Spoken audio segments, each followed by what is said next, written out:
Hi, everyone. Welcome back to In Her Shoes. Today we are talking with Carla Stevens. I'm going to read who she is. She's amazing. She's a co-producer of Bravo TV's show Mother Funders. She's an actor. She's a TV personality. She's a writer.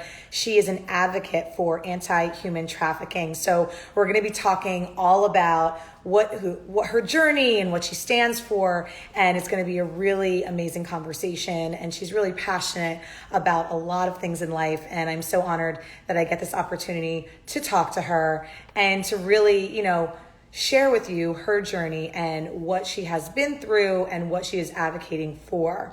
So we're going to wait a couple of minutes here. I think she is coming on here.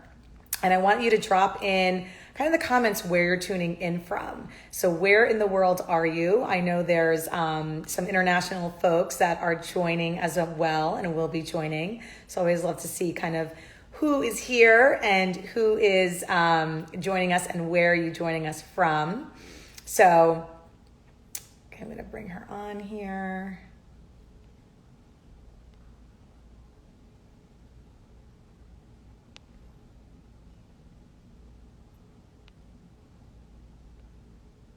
Okay, here she is. I'm going to invite her on. Let's see here.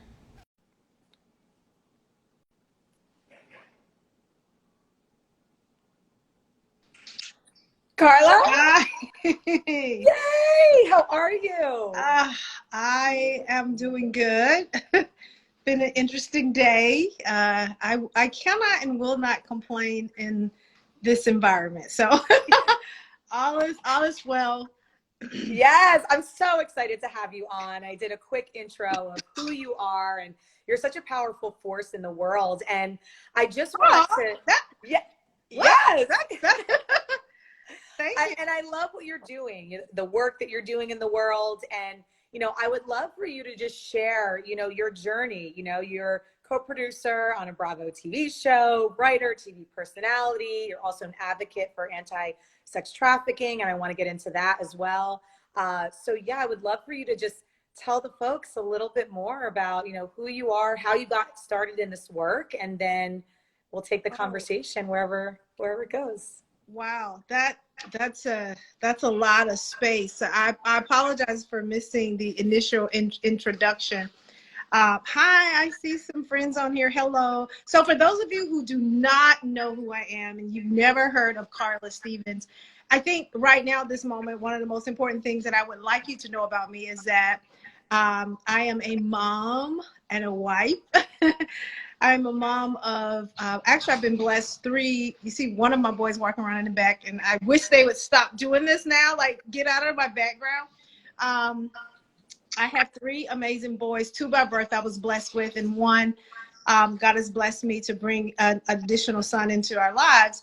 And I've been married for 28 years, and I always tell people to the same dude. So I don't know if that counts anymore, but hey, yes, to the same dude for 28 years.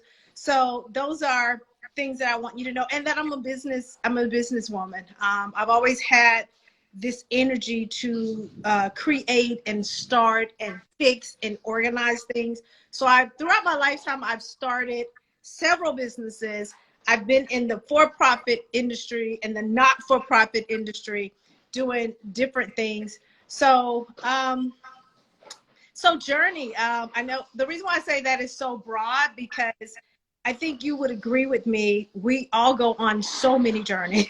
Yeah. So many, motherhood was a journey. Being a wife was a journey. Becoming a businesswoman is a journey. And then all 3 of those working together is a journey. So I think, when you get to a certain age, you have the benefit of hindsight. So I can look back and say, if I want to look back and see how it all began, honestly, it began when I gained the ability to look at other people and to understand what it means to interpret life. I think it starts for all of us there. The moment we have the ability to interpret life through our eyes and through the eyes of others, it begins to shape who we are and who we become. So I definitely would say that my journey began, at that moment. And maybe I wasn't as aware of who I was becoming. Maybe I wasn't as aware of the things that I would encounter. But I know it started then, that curiosity as a kid, that curiosity as a young girl, or watching my mom interact as a woman with other people, other men, or watching my older sisters or watching my brother, all had an impact on who I became. So I definitely would say it started there, like everybody else, in your immediate circle, the people that shape your life the most. And honestly, if I want to give credit to the biggest part of my journey, is when I became aware of who I was and how now I have control over where I go, what roads I travel. You know, like you, no matter what happened, regardless of where you came from, regardless of what the relationship was between your parents or your siblings, Carla, you now are in the driver's seat. So two very impactful moments, because we are products at some point of our environment, but then we become, I talked about a subject called the me factor. And I taught a lesson many years ago called the me factor. And we can never count ourselves out, because we are always in a factor of what happens to us. And it's hard to hear, you know, I shared it with a young lady. She had been in an abusive relationship, and somehow the victims they feel guilty, like they did something, and it's not your fault. But I wanted her to know, yeah, abuse happened to you, but you are a factor. And at some point it becomes you plus abuse that gives you the product. So if your part becomes larger than what happened to you, if you can get to that point where you recognize that what's ahead of you is greater than what was behind you, you will determine the end product, you know, because 1 + 1 is 2. And in that factor, we are a part of it. It's the me factor.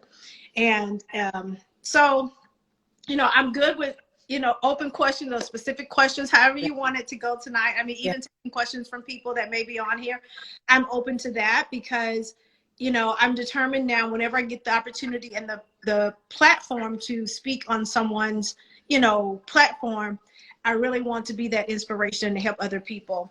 I'm a little, if I'm really, it's not enough light. My light is not working tonight. So, and it's not sunny where I am, so I don't have the benefit of sunlight. You're beautiful. You're radiating. Okay, thank you. You're radiating anyway. Thank you. Okay, good, because it seemed kind of like I don't see enough light here. So I love that, the me factor. And I love that you said you're really saying, like, you're the creator of your life, and then you're also, you know, product of your environment. So tell me this, because I know you have so many things going on, for-profit, nonprofit. What would you say to people that, because, you know, we all go through struggles, right, in life, personally, professionally. What has been maybe like 2 or 3 things that have really helped you? Like, was it faith? Was it friends? Was like that really helped you through some of the struggles that you went through, that if people are watching right now and they're like, I'm just struggling with anything, what would you say that helped you kind of go over those struggles, get over those struggles? you know what? Struggles in different phases. I won't get too deep in it, but I would say the main thread has always been faith. Not even my ability to believe. Faith in that there is a God that's greater than I am. And regardless of what I do, in a sense, he ultimately has a plan. He knew wherever I end up, he knew the outcome. And I have to have belief in that, because I don't know if anyone's listening. I can only tell my story, but I've gone through some things that when I had no belief in myself, questioning my belief of God. And it's always good to know or be able to sense that there's someone greater than you are. Greater than the faith that you profess, greater than your education, greater than your finances, greater than your clout and your celebrity friends. And for me, that has been God. That has been who he is, who I am in him. And not trying to sound humble, but if you've ever gone through something where you were so low and you couldn't pick yourself up, you recognize how little you have to do with the fact that we are the ones still here. Millions upon millions of people are not here today, and we are still here. If you don't understand that that is because of the grace of God, I don't know what to tell you, because things aren't necessarily going to get lighter in this world. Things aren't necessarily going to go back to what you know. And at this point, you need to know that God is greater than we are. And even when we don't understand, we have to have faith that we are here for a reason. And that is ultimately the basis. And the second thing that's been consistent has been for me, and it's hard for me to say this because I feel so bad because not everyone has this, but I have a very close-knit group of siblings, family. Our mom passed. I was 23, maybe 23, when my mom died. And when my mom died, it was 6 of us at top 7. One of my siblings passed. But the 6 of us, we started out on a journey to be there for one another. And honestly, without that support of my siblings, I am not sure that I would even be here today, because even I'm about to get teary eyes right now, because, you know, my sisters, my brothers, and I can remember I was going through a really, really tough time in my relationship with my husband. And I have always been a woman of faith, and I would pray people through things, and I literally didn't even want to pray for myself. And I can remember sitting in my living room, and 3 of my nieces showed up to my house, my nieces that I had raised and changed their diapers. And they all came in there, pulled me off the sofa and surrounded me, put their hands on my head, on my heart, on my stomach, and they begin to just pray. And they begin to just wail over me like, this is not the auntie that we know, God help my auntie. And so things like that, just, I feel so blessed, because not everyone has people in their corner to pray for them. So, it's, I like to tell stories now, because we always talk about privilege. I like to tell stories now, understanding my privileges or the blessings that I have. And I understand that not everyone has a family to pray for them. Not everyone has been in a place where someone taught them to believe in God, or not everyone, we assume that people have everything that we have, and they don't. So someone who doesn't feel like they have anyone, for someone who's never had anyone, believe it or not, there's someone out there who has never had anyone to help them or to say a kind word to them.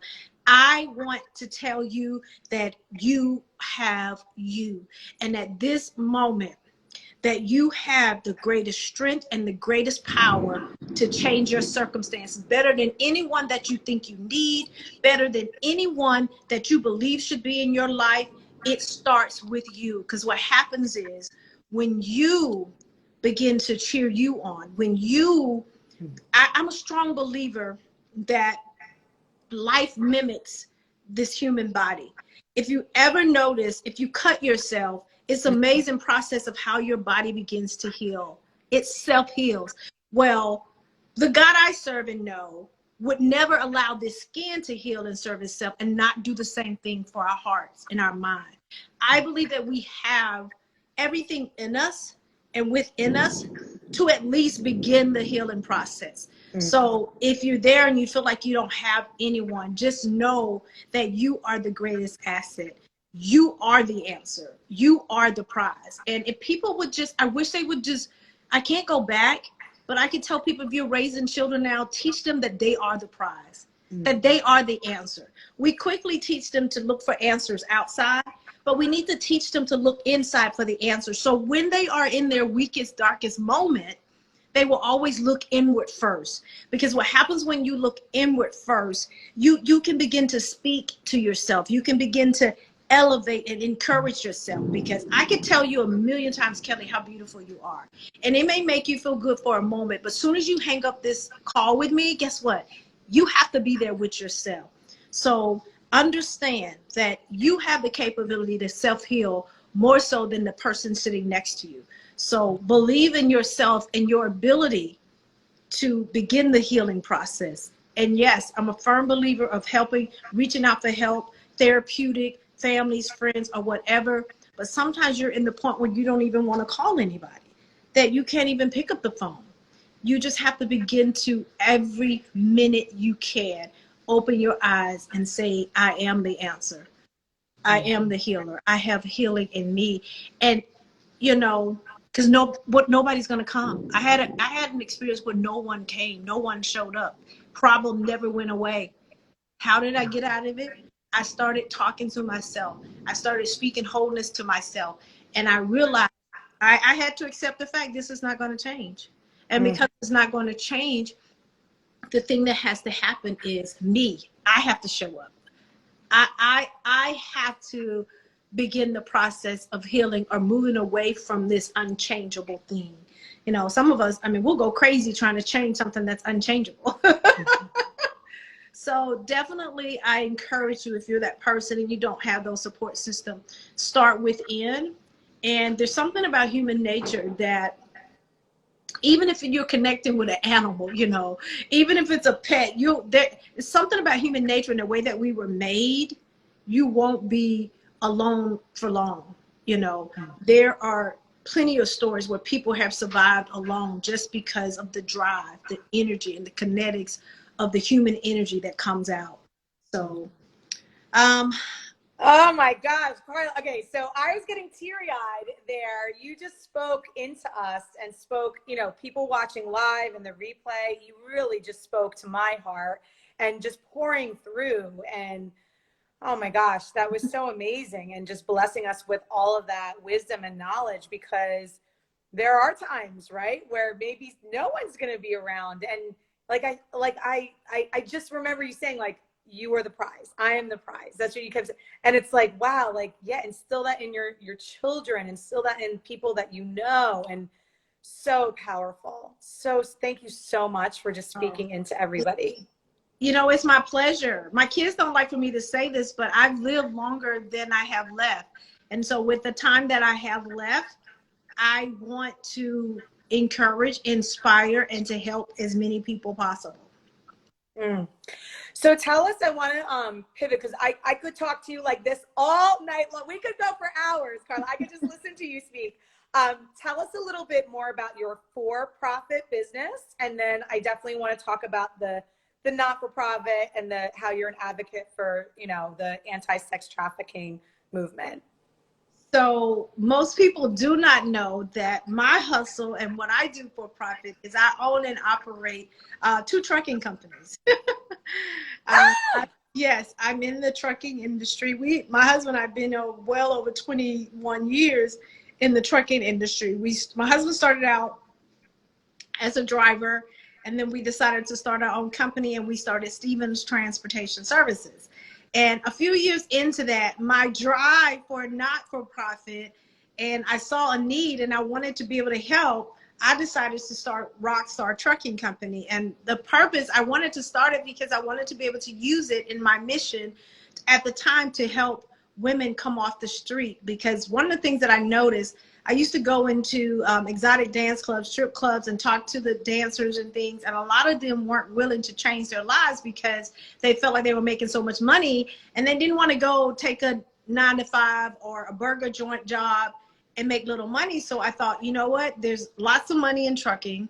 If I can come up with a program, get people to sponsor and help these ladies where they have ownership in trucking, and they'll see the kind of money that they can make without actually having to go into these spaces to do something that they don't want to do. You know, the ones that don't want to do it, because obviously there's some that do at the time, and this was many years ago. So I started Rockstar Trucking Company with that in mind.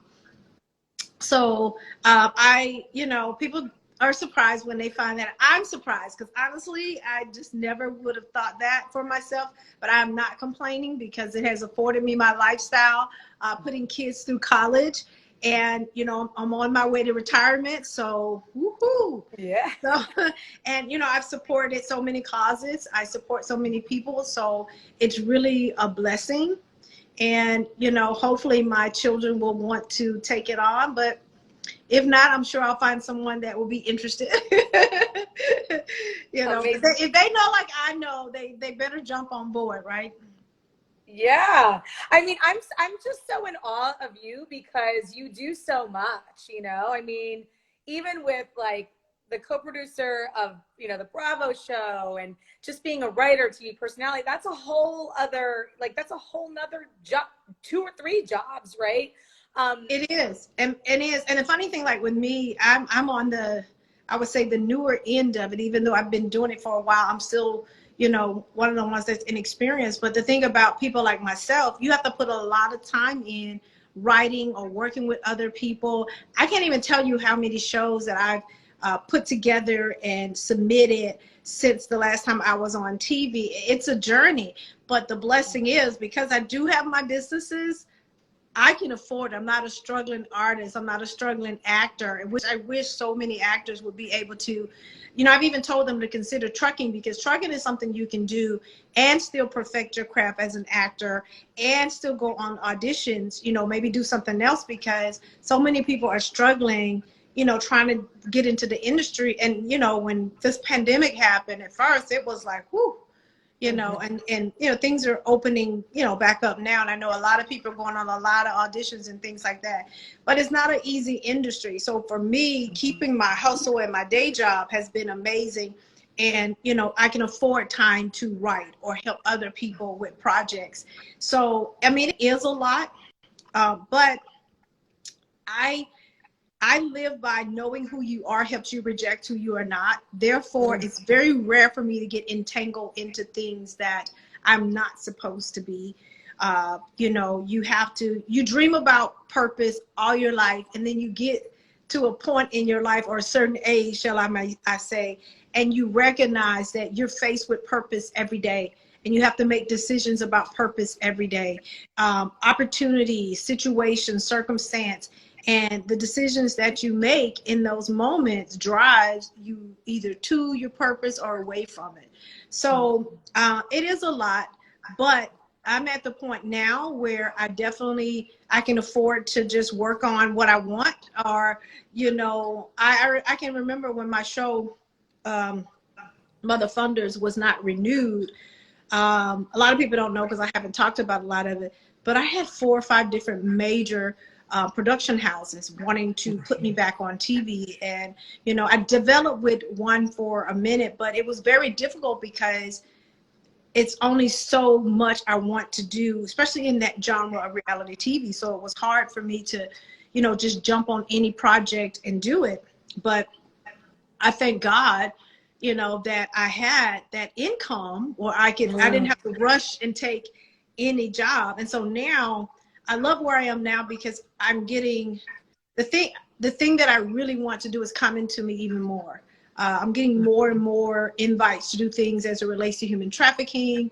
You know, I just filmed a little short about human trafficking. I've actually, I don't like to mention it before it's time, but I'm waiting on some good news about an unscripted show about human trafficking. So, you know, I just think it's the consistency and just doing me, I guess, in it. It's paying off in that it's bringing things to me. So sometimes we give up because we're not getting the job. We didn't book the job, but there's something about consistency behind the scenes that brings you to the front of the scene as it pertains to your life. And notice I said your life, because the hardest thing to accept is that your life is not their life. You know, I can tell so many testimonies about that because, you know, especially being on reality TV, people begin to judge you and they're like, you know, especially I'm in Atlanta, and, you know, if you weren't on the Housewives of Atlanta or Love and Hip Hop, people would judge you so hard, or everything you do, people were like, oh, you just want to be a housewife. And I'm like, listen, I was a housewife before housewives, you know, like this is, you know, so it can be difficult to just stand in who you are and stand in your truth. It's so funny because one of the things, how I ended up having my own show and being able to be a producer on it is they were interviewing me to be on the Housewives of Atlanta. And I never forget the call that I got. And it was like, we have this news and we have that news. And they told me, well, we don't want to put you on Housewife. We want to give you your own show. And to help me make the decision, they said, listen, what you're about to get, there are many housewives right now that want what you're about to get, which is your own show. Obviously, at the time, I thought, okay, I get to be myself. I don't have to do anything else. So obviously, I went with that option. But you know, it people see things the way they do, and so it gets hard to remain true to yourself, you know. And honestly, ever since I've been on reality TV, it seems like everybody around me lives like they're on reality TV. Every time you turn around, people reading, and I tell people, honey, why are you reading and you're not getting a check? It's like step out of this. But that's the beauty of reality TV, which is why I've since been writing and trying to create genre, because honestly now I respect the business of it more than I did when I was actually on, because it is a business, it is a genre, it is a platform that gives people like myself and other people a platform. And you know, people don't understand, well, I have people saying, why do you want to do that? You're a business lady, it's going to ruin you. And you know, honestly, knowing what I know now, you have to understand the business side of it when you're going into it, and understand, you know, we are, I think every culture fears reality. And so, because it shapes how the world sees us. And, you know, a lot of people don't want you to participate in something that may seem ugly about your culture. And so, you know, they're like, why are you doing it? But you don't understand. Sometimes the hidden aspects of our culture is what's destroying us. So when you can look and see, you know, someone like you, because I was considered over the top before I got on TV. I didn't pretend to be a helicopter mom. I was a helicopter mom. And so many women, not just African-American women, resonated with me. Like, Carla, I understand I'm the same type of mom. I'm the mom that's on the sideline. I'm the mom telling the coaches off. I'm the mom. And, you know, honestly, hindsight, I would have said, don't call me over the top. Call me an advocate. Because now, every time the school year starts, I introduce to my teachers, to my son's teachers, and you know what I tell them?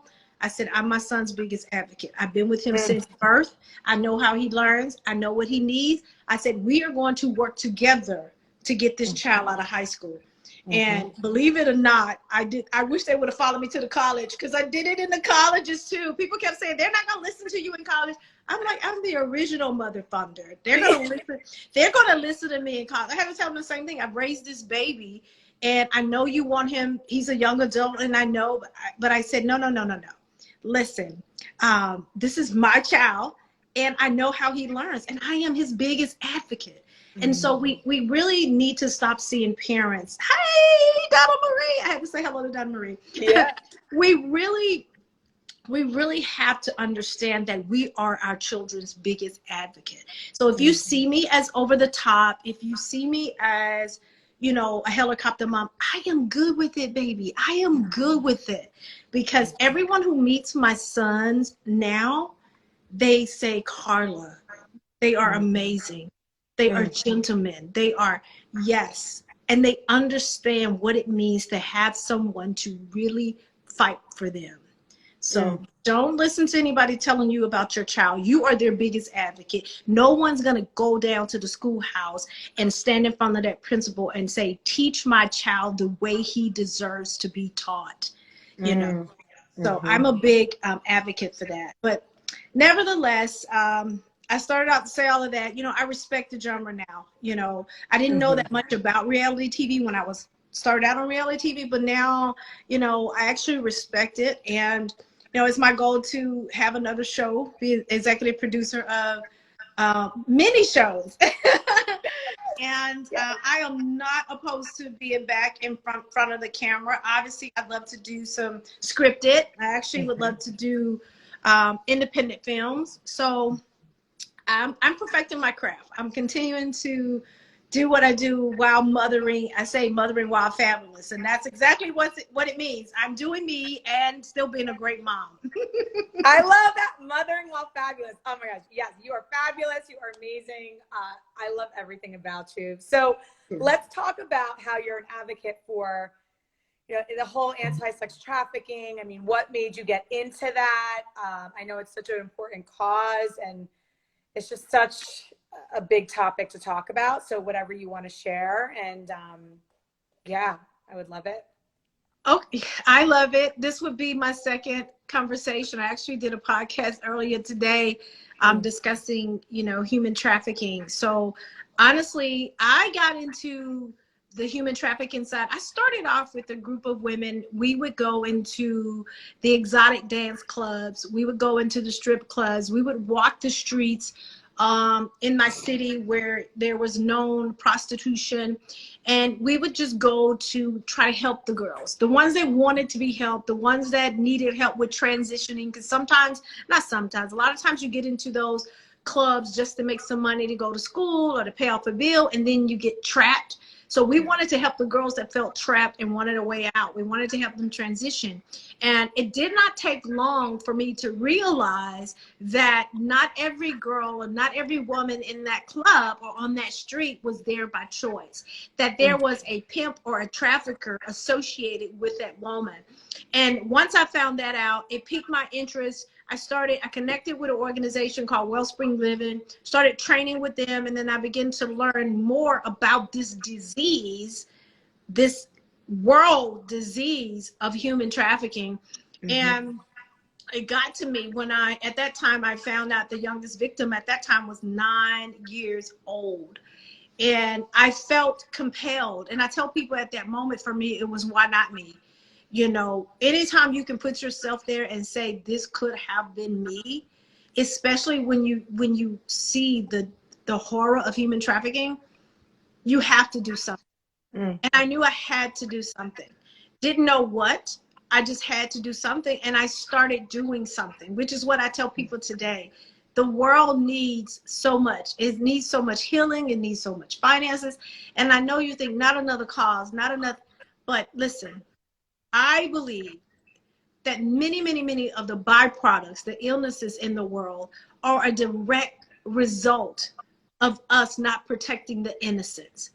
If you live in a world where children are not allowed to be innocent, where children, their innocence is being stolen, and we don't do anything about it as a world, as a nation, we're not going to be able to get rid of this disease and this ugliness, because you don't respect the innocents. You don't protect the innocent. Therefore, nothing is innocent or off guard to you.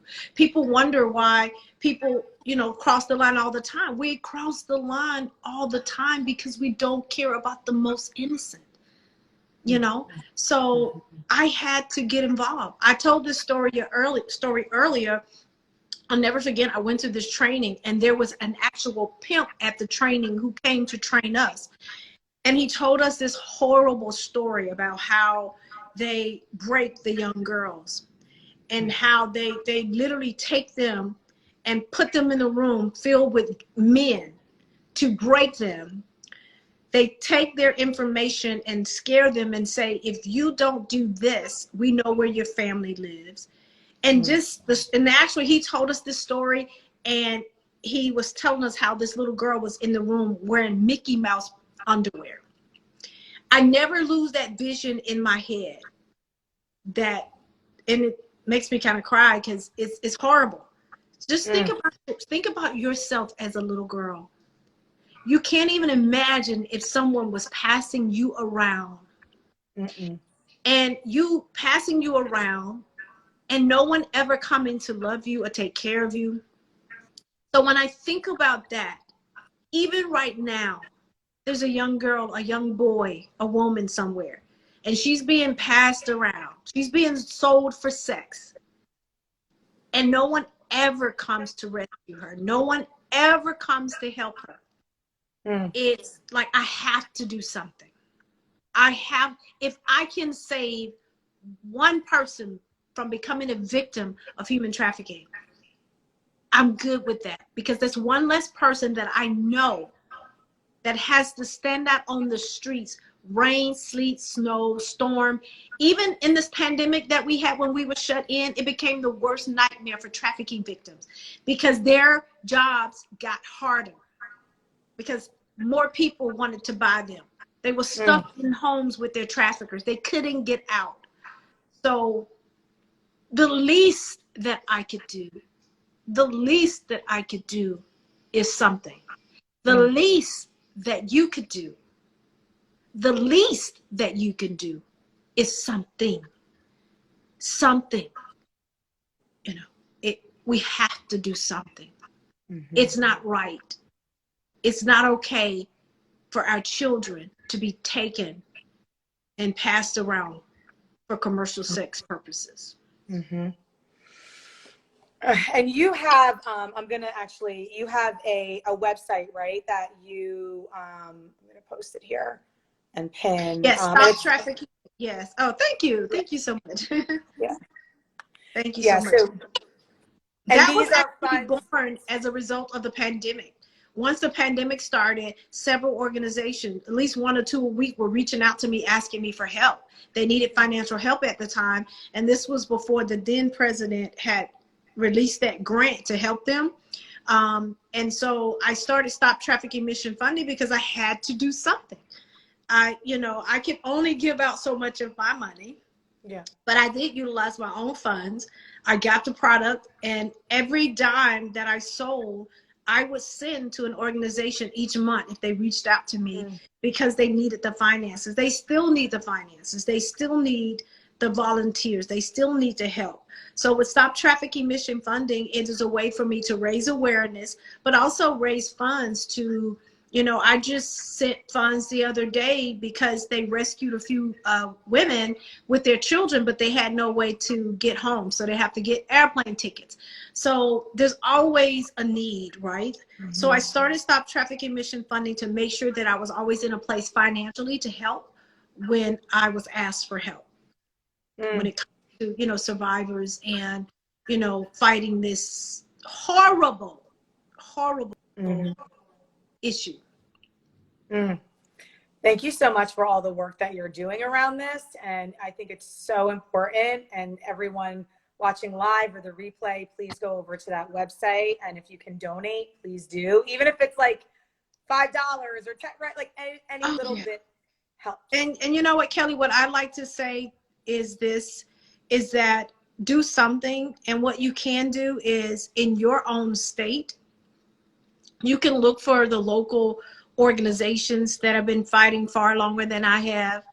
They could utilize your help. They could utilize your funds.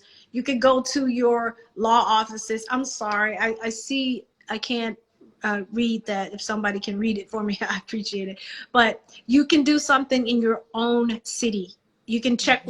Most religious organizations have a department where they're fighting against human trafficking now. And you can go to Homeland Security. They have trainings out there. There's so much you can do to help. But this, I know everyone can do. And this is going to be my charge. Even above going to my website, even above donating to me, is that somewhere in your life, there is a single parent. There is a single mom. There is a single dad. Everyone on here can find a way to give that parent a minimum of 4 hours of help a month. You know why? When you help a single parent, you are 100% preventing those children from becoming human trafficking victims. They are one of the most vulnerable groups. And it's obvious why. They spend a lot of time at home by themselves. They're walking to places by themselves. They're being left at school by themselves. Everyone on here, make a decision that you are going to help a single parent. I'm sure you have one in your family. If you can donate, I'll pick the kids up one day after school, or I'll come and sit with them one day until you get off work. Don't leave the single parents alone in your families, in your friendship, because those children are sitting there ripe for predators. Do something. I love that. Do something, even if it's not monetary. Everyone has either time or energy and effort, and it's just doing something. And any little bit counts and helps. So thank you for being such a blessing, Carla, like to this world, to the people joining here live and watching the replay. You are such an inspiration to me, and just by all of the wisdom that you shared today, and just even the work that you're doing, profit, nonprofit, for profit, all of the things. what are some like final, last words or thoughts or that you want to leave us with? I mean, you've left us with Yeah. you know what I mean? Like tears, literally, like You, a little you while know, ago. You had me tears a couple I, times. I'm I, like tearing listen, up. I stay in tears asking myself, like, Mm, what is this? mm, What is happening? And people say it all the time. I had gotten to the point, sometimes you wonder, why am I doing this? Why am I here? I'm going to tell you why you're here and why you're doing this. mm, Because without your goodness, without your kindness, evil wins, right? mm, We need your goodness. We need your kindness. We need your thoughtfulness. We need you here, because without you, evil wins. And I know it can seem larger than life right now, especially with everything that's happening around us. And I've said it before and I'll say it again. There is no guarantee that it's going to get easier or better. There's no guarantee that tomorrow we won't walk out and face a tragedy as a nation again. mm, But what I can tell you is that you have to understand the brevity of the fact that you are still here. mm, Any moment you wake up, any moment you can move, I want you to rejoice in the fact that you are here, knowing that there is a reason and a purpose. And a part of that is because you can continue to shine the light on the darkness. You can continue to be that piece of joy, that piece of kindness that the world needs in the midst of all of this. I really want to encourage everyone on this, and people who will hear it, don't give up. Don't stop healing. Don't stop healing yourself. Don't stop being who you are. Don't, and even this, because we have to be careful that we don't continue to go too far into the selfish lane, to the point where we are so full of self that we don't recognize how much we're missing out without caring for others or doing mm, for others. You mhm, know? So yes, I'm a big advocate of self-care and self-love. mm, But what the world needs is for us to love each other more, mm.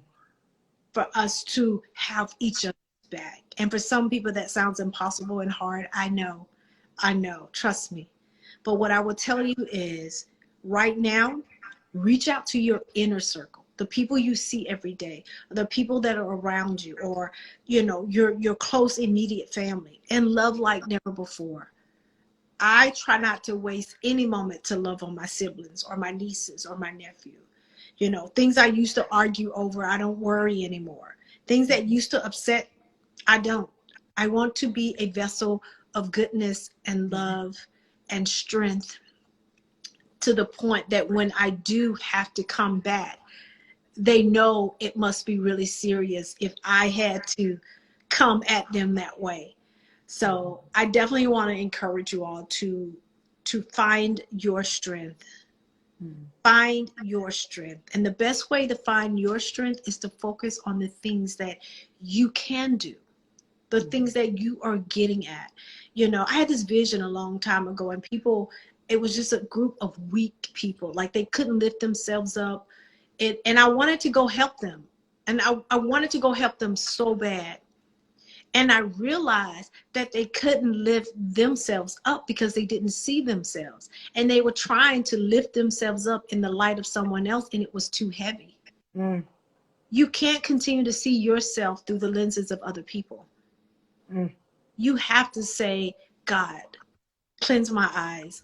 Let me see me through your eyes. Let me respect who I am. Let me love who I am. And you'll find so much strength in that. And then you'll become a facilitator of you. You'll start facilitating your goodness everywhere you go, right? mm, So I definitely just want to encourage people, because these are not normal times. We have not been in them. And it's so easy to jump on social media and see people living their lives and enjoying their lives, which is nothing is wrong with that. But we don't get to see the dark moments. You know, I know some of you are wondering, like, how in the world are people still going on with what's happening in the world and so much loss? And honestly, people are still suffering. They just use social media as an outlet. They use it as a place to escape. You know, even during the Great Depression, entertainment became a way of escapism. They used it. That's how it got so big, because they recognized that people could heal through escaping. So this is a time to really just understand and stand in your power and who you are. More than anything, when you wake up in the morning, you up and you can get up or open your eyes or do anything, that's the power of you. You're here for a reason. No survivor's remorse. Just get busy doing what it is that you're supposed to do.